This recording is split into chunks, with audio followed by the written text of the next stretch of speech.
In late antiquity, no one could envision that a vast civilization would emerge from the desert landscape of the Arabian Peninsula.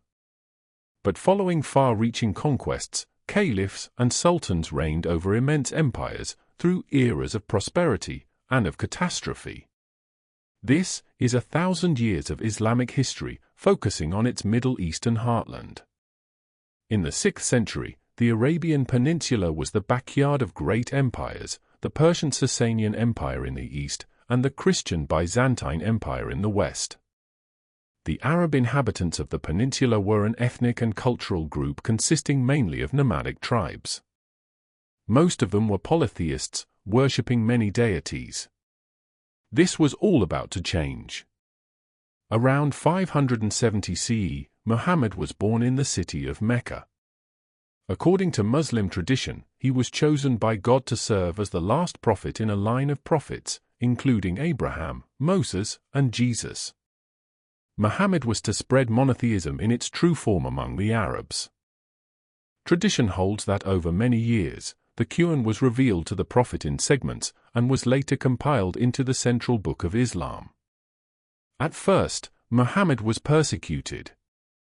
But after migrating to the city of Medina, an event that marks the beginning of the Islamic calendar, he formed the new religion, consolidated the Muslim community, waged wars against idolaters, and united the Arab tribes into a Muslim nation. Muhammad died in 632. It was a time of crisis. Who would succeed the religious, social, political, and military leader? The question of rightful leadership will continue to be a central theme in the Islamic world throughout the ages.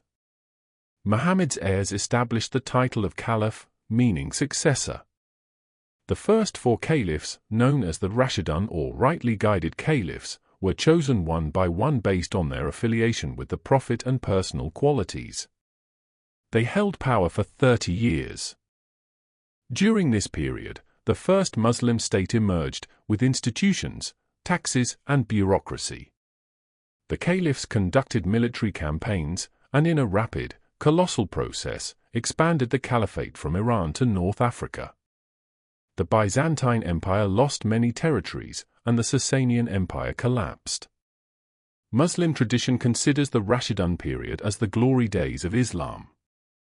However, it was characterized by acute internal tensions, and 3 of the 4 caliphs were assassinated. In particular, tension mounted around the supporters of Ali ibn Abi Talib, Muhammad's cousin and son-in-law. This group, that came to be known as Shias, claimed that Muhammad had appointed Ali as his successor, and therefore he and his descendants were the only legitimate rulers. On the other hand, their opponents, who would later be called Sunnis, did not recognize this appointment. In time, the political divide will become the biggest religious rift in Islam. In 661, the Umayyads, an Arab family that settled in Syria, came to power and ruled for 90 years. The Islamic capital moved from the Arabian Peninsula to Damascus. The new authority brought with it a new political system, the dynasty, where the position of caliph is passed down from father to son. The Umayyad dynasty led the second wave of conquests, establishing an empire that stretched from Central Asia to the Iberian Peninsula. The Muslim defeat to Frankish forces in the Battle of Tours marked the end of Muslim expansion in the West, preventing the Islamization of Western Europe. The Caliph Abd al-Malik strove to centralize power in Damascus, strengthened the Arab identity of the empire, bolstered its administrative system, and initiated construction projects, notably, the Dome of the Rock in Jerusalem. But social and political divisions, rebellions, and civil wars shook the Umayyad Caliphate. In the Battle of Karbala, the Umayyads murdered Ali's son, delivering a resounding and formative blow to the Shias. Finally, in the mid-8th century, the various oppositions to the ruling power organized into a military force that brutally massacred the Umayyad family. In 750, out of the chaos, the Abbasid dynasty rose to power. They were a Sunni Arab family that took pride in its lineage to Abbas, Muhammad's uncle. The period of upheaval had come to an end. The leadership of the Abbasid caliphs lasted for more than 500 years. Immediately following their ascension to power, Muslim forces won the Battle of Talas against the Chinese Empire, bringing to a close the advance in the east. The Abbasids ceased the expansionist policy, turning their gaze inward to the construction of the caliphate. They moved the capital from Damascus to a new city they built, Baghdad. It soon became known as the largest and most prosperous city in the world. The caliphate served as a fertile ground for poets, writers, physicians, philosophers, and astronomers. Scientific writings in Greek and other languages were translated into Arabic, forming the foundation of massive original scholarship. And so, the Abbasid period is considered the golden age of Islamic civilization. The Abbasid Caliph Harun al-Rashid, known from the tales of the Arabian Nights, served as a patron of scholars, maintained diplomatic relations with Charlemagne, and even sent an elephant to Europe, arousing excitement in the Frankish kingdom. But alongside this flourishing, starting from the mid-9th century, the Abbasids in Baghdad lost control throughout the empire, while local Muslim dynasties gained power and encroached on wide territories. Gradually, the caliph lost political and military power and became a mere figurehead. In addition, Arab exclusivity in the caliphate weakened as Persian and Turkic elements gradually rose to prominence. The Islamic story ceased to be only Arab and became a multicultural one. In the West, Iberia was never ruled by the Abbasids, but by a remnant of the Umayyad dynasty. The Islamic presence in Spain lasted hundreds of years, slowly being pushed back by the Christian Reconquista. In the East, various Persian dynasties ruled at the expense of the Abbasids. Some of them were the engine behind a revival of Persian culture, which received a severe blow with the Arab conquest. The Persian language was reborn and adopted the Arabic script. In 945, the Persian Buyid family took control of Baghdad. Even though the Buyids were Shias, they chose not to oust the Sunni Abbasid Caliph, but to limit his power, while controlling a confederation spanning Iraq and western Iran. Their presence lasted for more than 100 years. At the same time, the Fatimids gained power. They were an ambitious Arab Shia dynasty that traced itself back to Fatima, Muhammad's daughter and wife of Ali. The Fatimid dynasty spread through North Africa to Egypt, established Cairo as its capital, and from there ruled vast areas. It called for the overthrow of the Abbasid Caliph, managed networks of Shia missionaries, and was suspected of subversive activity, causing panic among the Sunni caliphs. The Fatimids ruled their shadow caliphate for an impressive 200 years, but failed to defeat Baghdad. In the 10th century, against the backdrop of the political success of Shia dynasties such as the Fatimids and the Buyids, Shia Islam took shape, turning from a collection of political groups into defined religious movements. In the 10th and 11th centuries, political and climatic challenges struck the steppes of Central Asia, stirring the movement of tribes of Turkic peoples. They were nomadic, economically based on horses and other livestock, and excellent mounted archers. Many came into the Middle East. The process was threefold: conversion to Sunni Islam, migration, and political takeover. In 1055, the Seljuks, a Sunni Turkic family, took control of Baghdad and removed the Shia Buyids. They assumed the title of Sultan, which will remain central in the Middle East for centuries to come. The great Seljuks ruled over a wide empire, but similar to the Buyids, they did not depose the Abbasid Caliph, but controlled him. In fact, the Seljuks defended the Abbasids against the Shia Fatimid threat and became the agents of a Sunni flowering.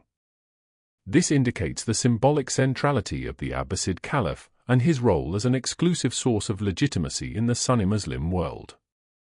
In 1071, at the Battle of Manzikert, the Seljuk Sultan defeated the Byzantine emperor.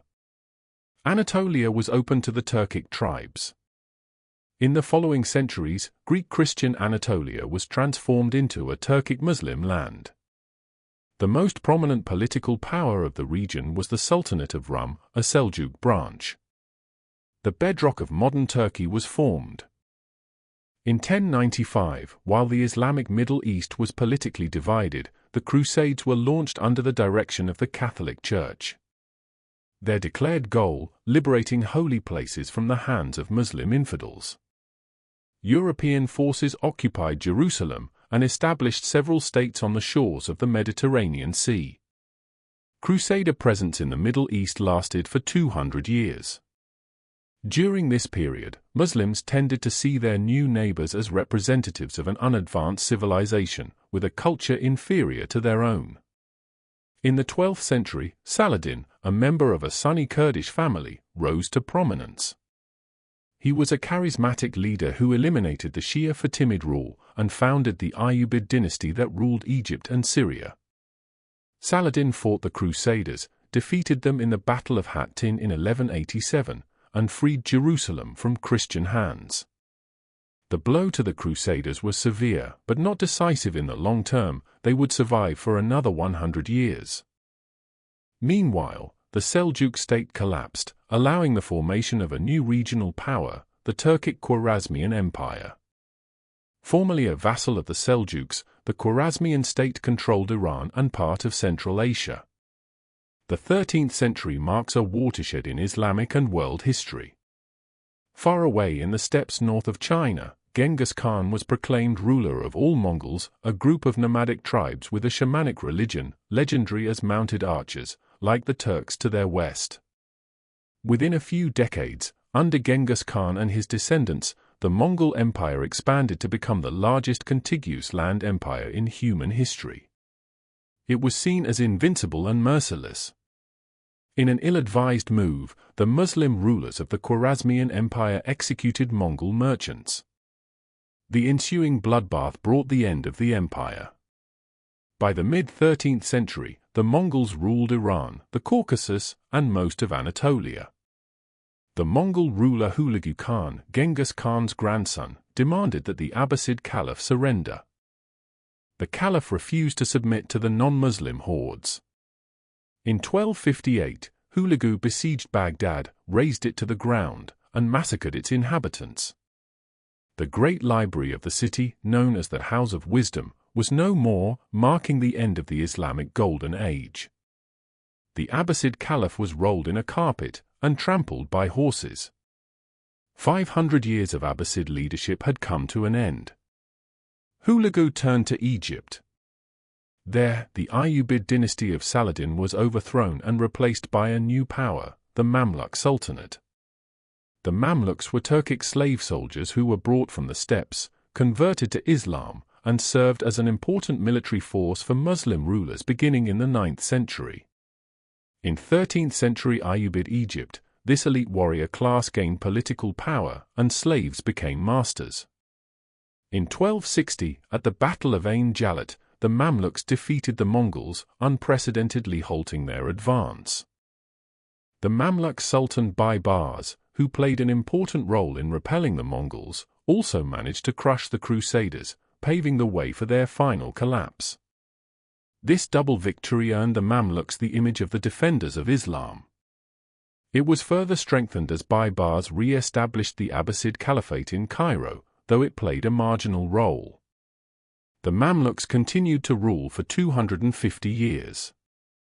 By the end of the 13th century, the Mongol Empire splintered into local Mongol dynasties, led by the descendants of Genghis Khan. Some of these dynasties, as well as many of the elites, converted to Islam and adopted Turkic dialects. This was the case with the Ilkhanid dynasty, descendants of Hulagu, who ruled from Anatolia to Iran. The Ilkhanids proved that the Mongols were not only brutal conquerors, but agents of economic, cultural, and intellectual prosperity. The Ilkhanate collapsed in the 14th century and was replaced by an empire created by the cruel Turco-Mongol conqueror Timur. The Timurids proved yet again that brutality and cultural flourishing are not mutually exclusive. The empire survived in some form until the end of the 15th century. At the same time, a new power grew in the West. Around 1300, a man named Osman emerged as the leader of a small Turkic Muslim principality in Anatolia. Osman and his descendants fought the Byzantine Empire and conquered territories in Anatolia and the Balkans, creating the Ottoman Empire. In 1453, it conquered Constantinople in a move that ended 1,000 years of Byzantine rule and is sometimes considered to mark the end of the Middle Ages. Constantinople, later Istanbul, became the new Turkish capital. The Ottoman Sultan Selim the Grim tripled the size of the empire, making use of newly invented gunpowder technologies. In 1517, he captured Cairo and executed the last Mamluk Sultan. Terminating the Abbasid Caliphate of Cairo, Selim declared himself Caliph, the new leader of Sunni Islam.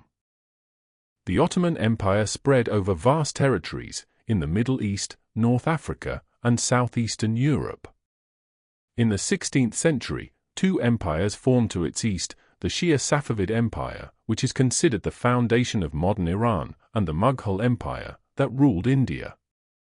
These three Islamic powers, known as the Gunpowder Empires, were strong and stable in the early modern period. The Ottoman Empire, the last caliphate in the history of Islam, survived for 600 years, and fell only in the 20th century, following the First World War.